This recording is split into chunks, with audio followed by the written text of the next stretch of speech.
जय हिंद दोस्तों, आज हम सीखेंगे हमारी जो सीरीज चल रहा है 30 बिजनेस आइडिया अंडर 3 लाख में एक और यूनिक आइडिया जो हम स्पेशली हमने डिज़ाइन किया है आप सभी लोगों के लिए कि आप 3 लाख से कम में शुरू कर सकते हैं। मतलब बिजनेस आइडिया और क्यों करना चाहिए आपको इम्प्लीमेंट, तो पूरा इसकी जानकारी हम समझते हैं इस वीडियो में। फ्रेंड, आज का जो बिजनेस आइडिया है वो हमारे खाने पीने की चीज़ों से जुड़ा हुआ है। जानते हैं आजकल के युवा खाने पीने के कितने ज़्यादा शौकीन हैं, तो इसीलिए मैंने इस बिजनेस आइडिया को सोचा आपको बता दें, क्योंकि खाने पीने का इतना क्रेज़ है तो इसमें क्यों ना इसका फ़ायदा आप भी उठाएं और आप भी सफल बने। तो चलिए यहाँ पे देखते हैं।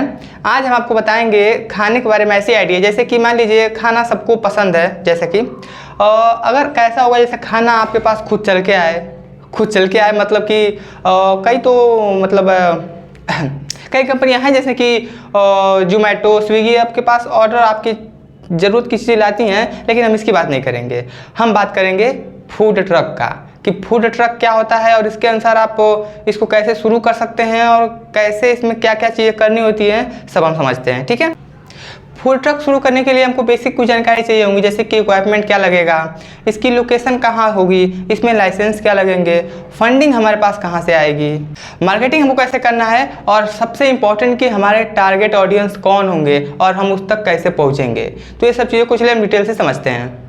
तो फ्रेंड, इसमें सबसे पहले इसको हम देखते हैं इसका इक्विपमेंट एंड इन्वेस्टमेंट, यानी कि कौन कौन सामान लगेंगे और उनको खरीदने में हमारा कितना पैसा लगेगा, यानी कि हमारा इन्वेस्टमेंट कितना आएगा। तो सबसे पहले देखते हैं एक हम फूड ट्रक लेंगे, जो कि हम मानते हैं कि आप सेकेंड हैंड लेंगे, क्योंकि आपको कम बजट में शुरू करना है तो हम मानते हैं कि आप सेकेंड हैंड फूड ट्रक लेंगे जिसमें सारी फैसिलिटियों से वो लैस रहेगा।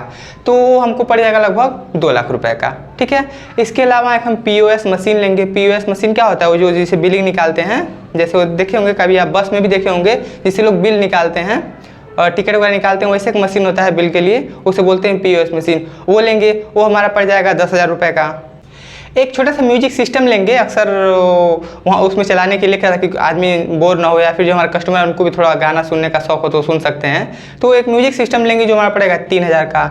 मिक्सर, ग्राइंडिंग और कोई चीज़ें पड़ जाएंगी, मान लेते हैं 7,000 रुपये का।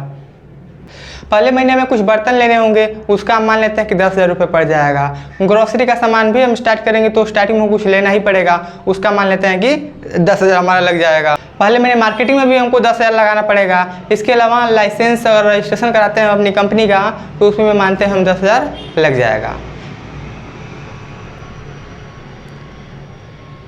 एक्स्ट्रा हम 5,000 मान के चलते हैं। तो इस प्रकार टोटल अगर हम इसको ऐड करते हैं तो देखते हैं हमारा आता है 2,65,000 रुपये, यानी कि इसको स्टार्ट करने के लिए आपके पास 2,65,000 रुपये है, तो आप इसे आसानी से स्टार्ट कर सकते हैं। अब चलिए कुछ ऐसे खर्चे देखते हैं कि जो मंथली हर महीने हमारे लगने हैं, तो देखते हैं मंथली खर्चे हमारे कौन कौन से। तो देखते हैं इसमें सबसे पहले आएगा ग्रोसरी, जो मानते हैं हर महीने आपको ग्रोसरी का सामान जो आना पड़ेगा वो 5,000 का होगा। इसमें सब्जियां वगैरह और भी ज़्यादा सामान जिस खाना बनाने में जो यूज होता है वो सब मान लेते हैं 5,000।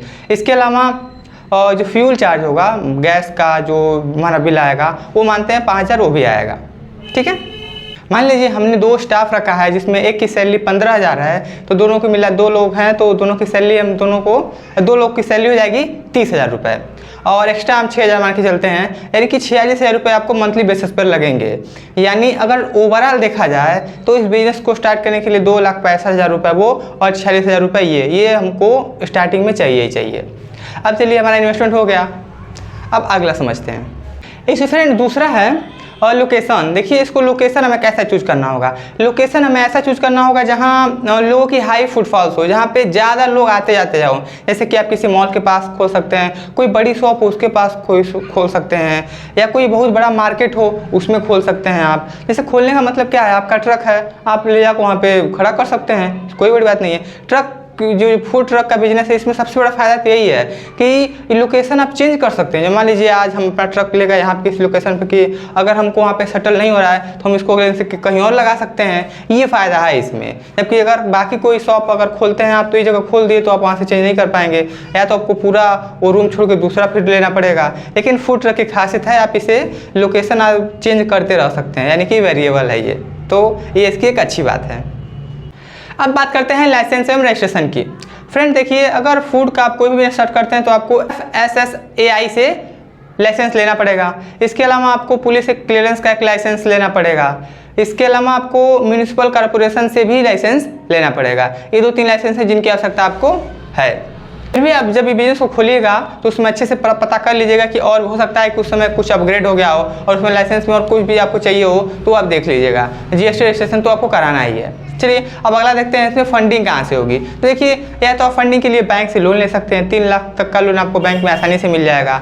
इसके अलावा चाहे तो आप अपने फ्रेंड या रिलेटिव को उनसे ले सकते हैं, उनको पार्टनरशिप में कर सकते हैं, मतलब उनसे पार्टनरशिप में आप बिजनेस को स्टार्ट कर सकते हैं कि आप इतने पैसे दीजिए, हम इतने लगाते हैं और दोनों लोग इसके बराबर मालिक रहेंगे। यदि पार्टनरशिप में बेस को कर सकते हैं।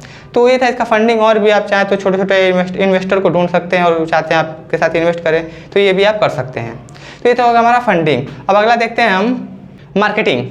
फ्रेंड, मार्केटिंग इसको क्या करना होगा। देखिए, ये फूड का मार्केटिंग करना बड़ा ईजी है। जैसे कि जो आप देखिए, पहले आप आसपास के एरिया में ढूंढिए जो सोशल ब्लॉगर है, जो लोग ब्लॉग बनाते हैं, कोई बहुत फेमस ब्लॉगर है तो उसको आप बुलाइए, अपने आमंत्रित कीजिए, उसको फ्री में 1 डिश या 2 डिश मतलब खाने के लिए दीजिए और उसका वीडियो बनाइए और उसका रेफरेंस मांगिए कैसा लग रहा है, वो कुछ बताएगा और उसको आप सोशल मीडिया पर अपलोड कीजिए। इससे क्या होगा, वो जो ब्लॉगर था, फेमस था, उसकी पहुंच आसपास बनी थी और उसने आपका खाना खाया, आपका वीडियो बनाया और अच्छी तारीफ़ किया तो बाकी वो अपने ब्लॉग पे डालेगा तो बाकी लोगों को दिखेगा। तो इससे आपका वो कस्टमर जो देखेगा उसको तो आपके पास आसानी से चला आएगा। इसके अलावा सोशल मीडिया टूल्स तो आपके पास हैं ही। ये आप कभी, ये तो समझ लीजिए आपके लिए ब्रह्मास्त्र है। Social media, Facebook, Instagram, Twitter पे आप एड्स चला सकते हैं, कैंपेन चला सकते हैं, डिजिटल मार्केटिंग कर सकते हैं। तो ये तो आपके लिए हमेशा उपलब्ध रहता ही है। ठीक है, तो ये हो गया हमारा मार्केटिंग। अब अगर आप समझते हैं हमारी अर्निंग क्या होगी। यानी कि सब कुछ तो हो गया, हमने इन्वेस्ट कर दिया, प्लान एक तरीके से पूरा बना लिया हमने और इसकी मार्केटिंग कर ली, सब कुछ मेंटेन कर लिया। अब देखते हैं हमारी अर्निंग लास्ट में क्या होती है। तो देखिए क्या होता है, इसमें जो फूड ट्रक होता है, इसमें जो आइटम होते हैं वो काफ़ी महंगे मिलते हैं। जैसे कि कोई सिंपल आइसक्रीम है जो बाहर कहीं पर लेते हैं तो आपको 20 या 30 रुपये का मिलेगा, लेकिन वही आप फूड ट्रक को लेते हैं तो आपको 50 या 60 रुपये में आसानी से मिल जाता है। या कहने का मतलब है कि कोई चीज़ आप जो कम लागत में बनाकर उसे हाई मार्जिन पे उसमें बेच सकते हैं। फूड ट्रक में बहुत हाई मार्जिन में 40% से 200% तक का फ़ायदा उसमें आसानी से हो जाता है। ये इसकी खासियत है। जैसे कि मैं आपको एग्जांपल से बताता हूँ। मान लीजिए आपने एक खूब बढ़िया सा बादाम शेक, तो आप सभी लोग पिए होंगे, देखे होंगे। तो बादाम शेक देखते हैं 30 रुपये का, 40 रुपये का देते हैं, जिसकी लागत आती है 15 से 20 रुपये लागत आती है। आपको देते हैं कितने में, 30 रुपये में। अगर 30 रुपये के दिए तो भी उनका 30% अगर 20 रुपये अगर लागत आ गई और 30 रुपये में आपको दे रहे हैं तो सीधे सीधे उनका 50% प्रॉफिट हो रहा है। अगर 40 रुपये में दे रहे हैं तब सीधे सीधे उनका 100% प्रॉफिट हो रहा है। तो ये चीज़ आप देख सकते हैं कि इसमें कितना ज़्यादा प्रॉफिट है।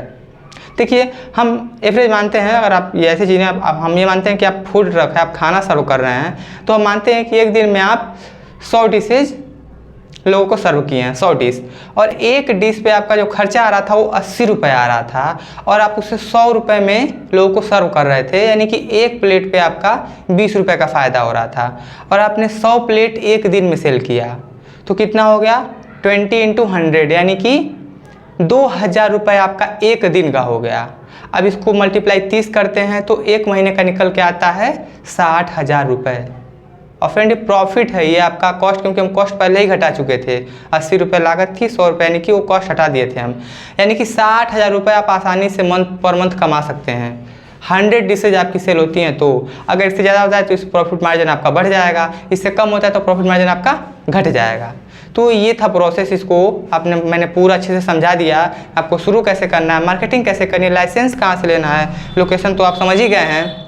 तो फ्रेंड, ये था हमारा फूड ट्रक का बिजनेस आइडिया। आशा करते हैं आपको वीडियो काफ़ी अच्छा लगा होगा।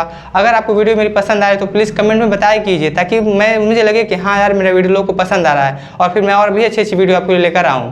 फ्रेंड, और अभी तक आपने चैनल को सब्सक्राइब नहीं किया तो प्लीज़ सब्सक्राइब कर दीजिए, अपने दोस्तों के साथ शेयर जरूर कर लीजिए। मिलते हैं नेक्स्ट वीडियो में, तब तक के लिए जय हिंद, जय भारत।